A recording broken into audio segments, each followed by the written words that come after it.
My name is HW. This is my good friend Kevin Marks. And what's up, man? Hey. How you doing? I'm doing great. Good morning. You let me borrow a really great... Well, first of all, you're a professional guitar player in Nashville. We met doing our Sunday morning thing at church, and now we have the privilege to play together there. And I've discovered you have a pretty awesome collection of guitars, some great amplifiers. You know a thing or two about tone. And you brought this incredible amp over to my house, and it is pretty awesome. It is a... Well, are we 100% sure the year? There's some debate. We think it's a 57. Yeah, okay. I put 56 in the profile, so Okay. Don't let the truth get in the way of a good story. Okay. Right? No, okay. Well, that's our best guess anyway. Yeah. We know it's a Tweed. This is like one of those amps, and as I've been researching Tweed stuff, you quickly realize like there's probably a good amount of Tweeds out there that they might not fit perfectly, or maybe some part is strays from the schematic, or maybe it's using speakers that aren't quite, or someone did something to it. This one, we know someone didn't, it was original, but it kind of is an interesting little monster here, right? It is. Tell me about how long you've owned it and what you know about the amp. I've had it for 30 years, I believe. I think I bought it in 1990. Yeah. Or give or take a few years, or a couple of years. I think it was 1990 though. And when I got it, I was kind of looking for stuff like this. And a good buddy of mine that worked at a music store back in Lexington, Kentucky, called me. He said, "Hey, you should come in and check out this. I got something for you." Yeah. So I went in there and I was just blown away. And what I saw sitting on this chair was just like I don't think I had ever even seen one. Right. At the time, just it was like a like a Sasquatch or something, you know. I wasn't even sure that the super name had been used prior to the blackface era. Like I didn't even know they had used the name. It was a thing. Yeah. Yeah. Because I don't think in my research I don't. Yeah, it was a thing. Mm-hmm. I don't know how you don't see these as much as you see deluxes, as you see twins and stuff. Right. You just don't see supers as much. Mm-hmm. But yeah, sorry, go ahead. So anyway, of course I bought it, and the guy Carl in Lexington, he was a great to all the local musicians, and I paid for the amp, but the speakers were dry rotted or something, and he said, I'll have them reconed, on my dime or whatever. So that was great too. And then when I picked the thing and up and walked out with it, the old leather handle broke immediately. I noticed that. Pick it up. So is for the longest time the only thing that wasn't completely original were the reconed speakers and the handle. Yeah. So I played it and it just doesn't get any better really. There's just nothing wrong with the tone and everything right with it. Yeah. So I used it for quite a while. Well, not really. I used it for a short period of time because I wasn't really taking it out of the house much. I'd use more, standard things. Mm-hmm. And I had a buddy that knew about amps, and he was like, that thing's old, man. If you, if this component's not right and this one's not right, you might blow that transformer. Yeah. So I kind of got, for a long time, I kind of got afraid to use it, really. I didn't want to plug into it, and I knew the transformer was the heart of the amp, so right. I didn't want to do that. So it'd been sitting for a few years, and just recently I decided, you know what, that's the best sounding amp I've got. It's great. Get some work done. I know it's collectible, and it's mostly original, and but do I just want to look at it, or do I want to play it? The thing about saying all original, at this now in 2020, is really it's almost like saying, if you say it's all original, it means you can't play it. Right. Because, like the caps inside have a life expectancy, and we are so far beyond that. I believe most caps that were used were 20 years is what they would advertise. Right. Now, turns out they stretch into 30 years pretty well. Mm-hmm. You can test them at 40 years. Maybe you're going to get lucky. But if you have a mid-50s amplifier in 2020... Yeah. And you don't do anything to it, you're really just, you're going to break it, right? You're going to blow the transformer. You're going to do something harmful to it because you're not maintaining it, right? So, I don't know. I see all this stuff out there sometimes, and people are saying, oh no, I've never done anything to it because it sounds so good. And it's like, well, it definitely doesn't sound like it did in the 50s because that's not operating correctly. And it's a ticking time bomb because you're gonna lose it. So you put some good caps in there, and I think you're back to probably where they were. And it had a great tone, even the way it was. I plug into it and I was like, it sounds great, but I was a little, concerned about it. So, but I did take it to a great guy here in town in Nashville, and he said, yeah, some of your components are leaking like 60 volts or whatever. So he went and fixed it all up for me, and so it's back. It sounds great. Tell me about the tubes in it and the tube chart in the back. Oh well, the tube chart in the back, it says it's for 6V6s, and it's with a pen. Somebody marked out the 6V6s and wrote 6L6 in there. Yeah. And I thought it was just probably an owner at one time that had it and wanted to set it up with 6L6s in it. And so I thought when I had it worked on that I would probably convert it back to 6V6s. Maybe they did the bias or whatever. And but the tech, when he took it apart, he said, no, this has never been changed, and some stuff I don't really understand completely, that it actually has a transformer from a Bandmaster or Pro, and with the two speakers that it changes the what is it, the voltage, ohms, or whatever it is. The ohmage, the resistance. The resistance on it, and so he said that it made perfect sense to have 6L6s in it. So it looks like it came from the factory that way with 6L6s. So maybe, one theory, right? So they had a so at one time they made the Super with 6V6s, and then I guess they changed to 6L6s at some point. One theory might be this could be one of the first ones. Maybe because maybe they didn't even print the 6L6 chart yet, so that's why they put it in the amp and then just crossed it out. Because they didn't have it yet. That could be. Or like you said, it's got the transformer of something else. So maybe they didn't have super transformers that day. So they stuck something else in there. But who knows, man? That's the thing, is there's mystery about these things. And your experience is like when you opened it up, it had something different than it should have had. Yeah, and you could tell all the components were original. Yeah. And another unique thing about it, he said that it has a tone stack from a blackface era. Yeah. Which was unique, and he couldn't find any schematic that fit this amp perfectly. That had a tone stack so like that. So it was just like a one-off experiment they did. And, and he had to handwrite the schematic for it. And well, we profiled it, and here's what I noticed: the speakers, I think, were a little bit warmer than. Although it's so hard on a 10-inch speaker to get the positioning of the mic just exactly where you had it. Especially when you're recalling from memory. but I set it up the same way, and it just seemed a little warmer. Now, it could have been the difference in the tone stack. It could have been that with the Bandmaster, with my Bandmaster, I was running hotter tubes. I was running hotter preamp tubes. You've got 12 AUs in here, so there's a little more headroom. There's a little more warmth. Dare I say, where the Bandmaster gets kind of barky and snarly quickly, this one has a little bit more breath about it. Yes. And what I found was this amp had a little more of the in-between shades. You know what I mean? My Bandmaster really, it's kind of like a yappy dog. You know what I mean? Like, it's not a bassman. It doesn't have that full growl, but it's got this and it's like a Scrappy Doo kind of vibe, like too big for its britches sort of thing, It's, and the transformer's like, holding it back. But with this amp, I really felt like maybe whatever the construction of it is, it seemed a bit more sensible, and it seemed more like on its way from clean to dirty, and on its way from 1 to sort of 5. 5 had a bit. The Kemper was reading a little bit less gain, right, when I had it straight up and down than on my Bandmaster, but you could kind of hear the shades in there. It didn't just get going really fast like I feel like the Bandmaster kind of did. So it's interesting. Similar years, similar speakers, just similar amps. Same kind of tube setups, but different preamp tubes, different changes in the circuit. It makes for a different thing. Let's show them some of these. So I'm gonna maintain that it's a 56 because I don't want to rename all the profiles. Okay. But tell me about that guitar. Oh, this guitar. Well, I bought this in 1974, Yeah. and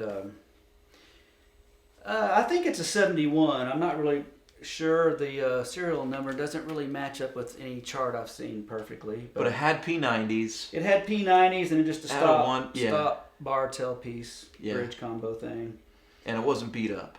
It wasn't beat up. You no. did all that. I did all that. Yeah. Yeah, I've had it a long time. And you threw in those Gibson mini humbuckers. Yeah, because the pickups got so microphonic that I really Yeah. couldn't use them anymore. And I tried to shield them at one time, and it just didn't work. And so It's got like a deluxe vibe now.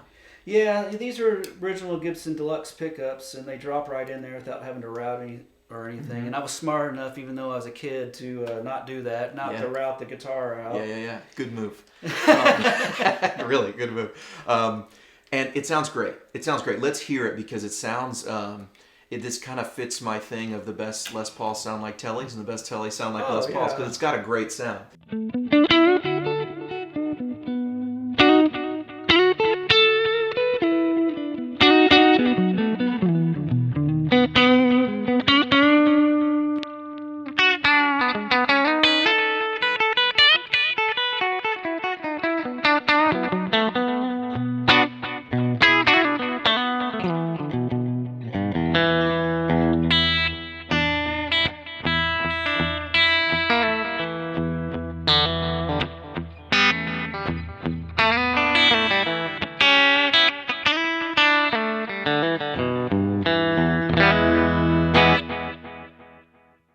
Twangy. Yeah. It's airy on the neck, you know? Yeah, man, it's a good tone. Yeah.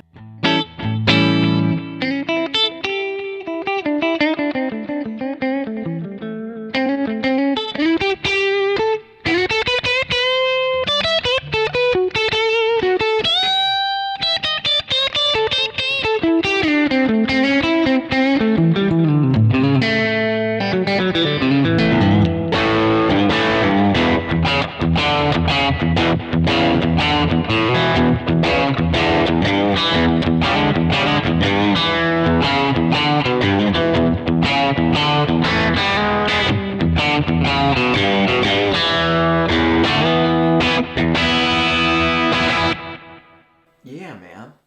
Maybe don't go back to the P90s. Yeah, I'm gonna keep them in there. It sounds great, man. That's these are that's the type of gear when you are part of the story that then it becomes really special. You know what I mean? I do. Because it's one of a kind. You know what I mean? Yeah, and I've had both these pieces a long time. Yeah, and they sound great. So that was starting out. That was the I1, which is the instrument channel 1, and then I3. And you know what I found that also is different? On my Bandmaster, on the 57 Bandmaster, the microphone channel in mine had less. It just seemed like someone turned the presence down. But yours, I didn't feel that way. It actually felt a little fatter. Like on mine, it really just felt like, it didn't feel like more gain or fatter. It just felt like someone had cranked the presence, you had lost presence. And so I found that worked well with a Strat. Maybe a brighter guitar, it balances it out a bit. And it's almost more of an EQ change. But I felt like your microphone channel was just a bit fatter, kind of sounding. And we can test that out. But, and it could just be a difference in preamp tube. Maybe the tube that's in that's running in the microphone channel just sonically is a bit different. But I really like this. Here's M1, and try that out.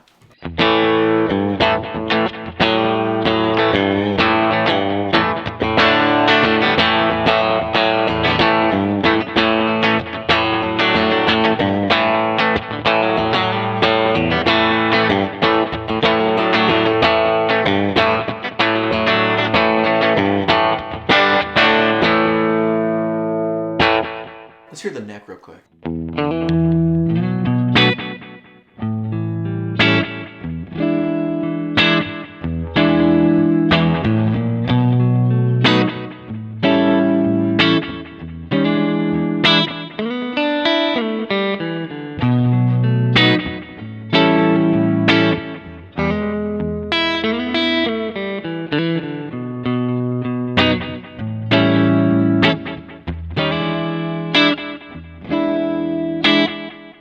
Yeah, you see, it doesn't feel dark. or anything. It's got a nice high end, but there's just a little, maybe just a little more like sort of low end. You know what I mean? There's still the channels sound different, and it makes sense. You know, maybe a microphone didn't need the extra sort of high end articulation or something, but. It's just funny how, you know, different amps react different ways. Here's number 3. This is one of my favorite profiles. Try that one.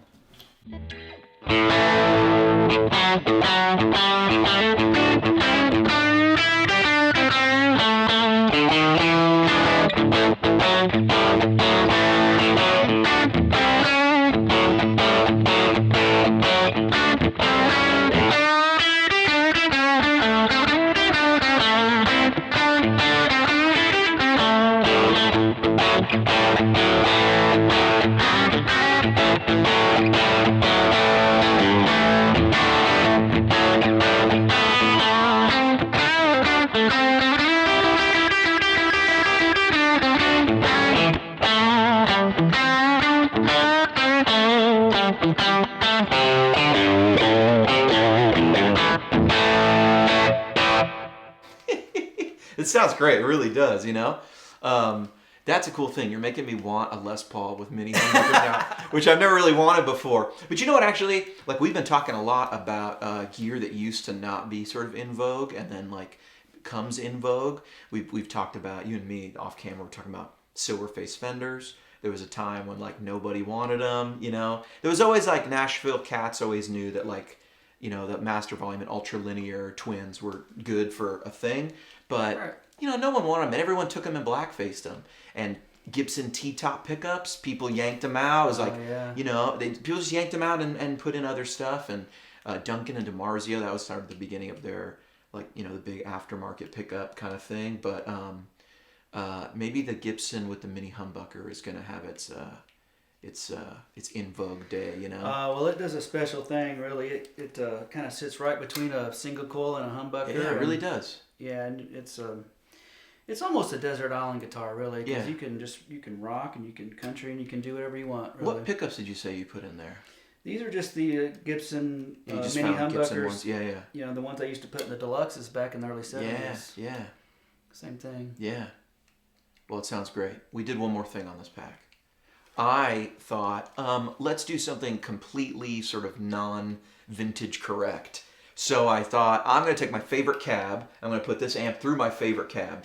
So not a 10-inch speaker, a 12-inch speaker, not an Alnico speaker, a ceramic speaker, and not even an American speaker, a British speaker. So it's the Scumbag, well, I guess Scumbag's an American company, but it's trying to sound like a British speaker. So this is Scumbag M75, some of my favorite speakers. I've done so many profiles with those, and it really gives it like a completely different kind of vibe here, and it just sounds like a different amp.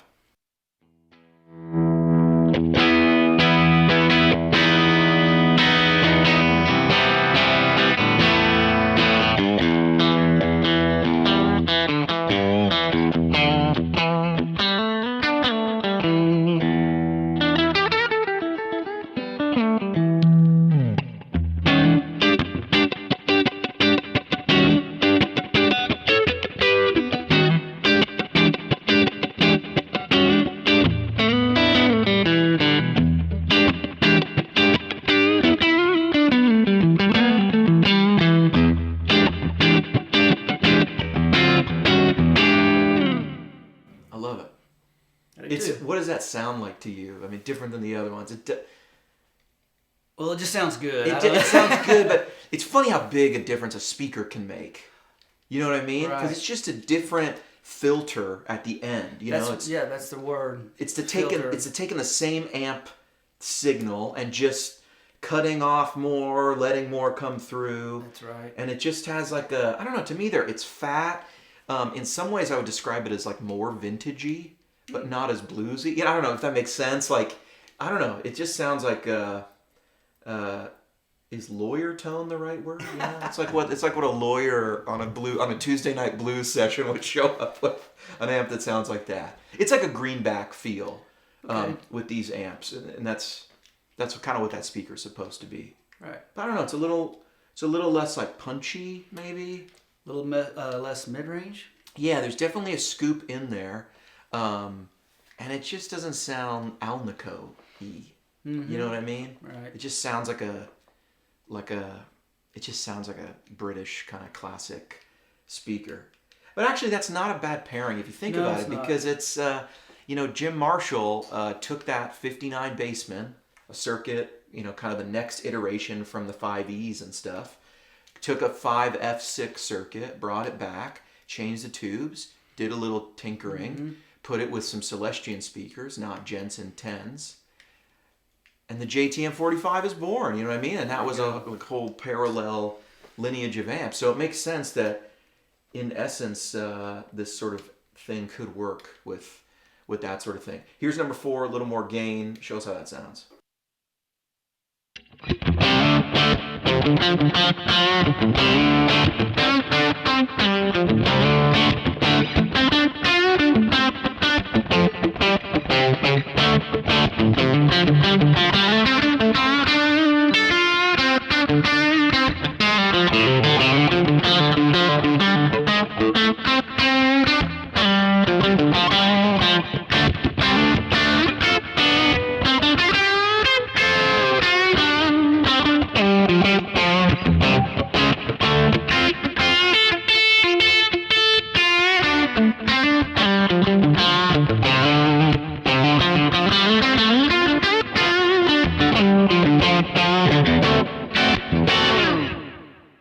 Yeah, I could get into that. Yeah, man. And that really, now it really takes on a different tone than, if we jump back to this M4, play a similar thing on there.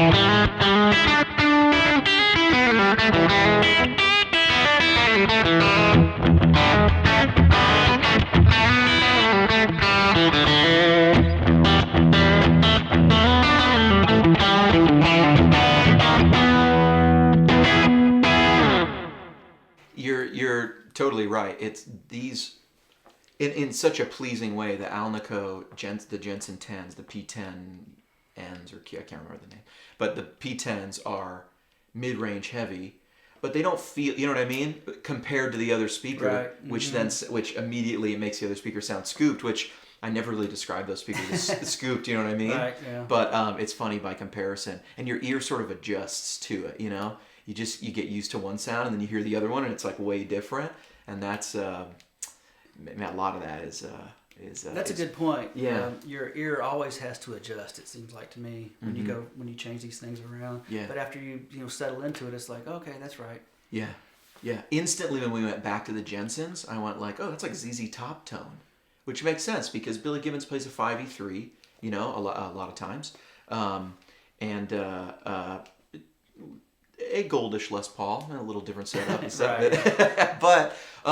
But it's kind of that Alnico sound all of a sudden, the Tweed Alnico sound. Now 5E3 is going to have a 12-inch speaker, but just hearing the mids from the Alnico speaker reminded me of more of that type of rock. Right. Whereas, the other thing just sounds a little more British kind of flavor sprinkled on it, from a greenback type speaker.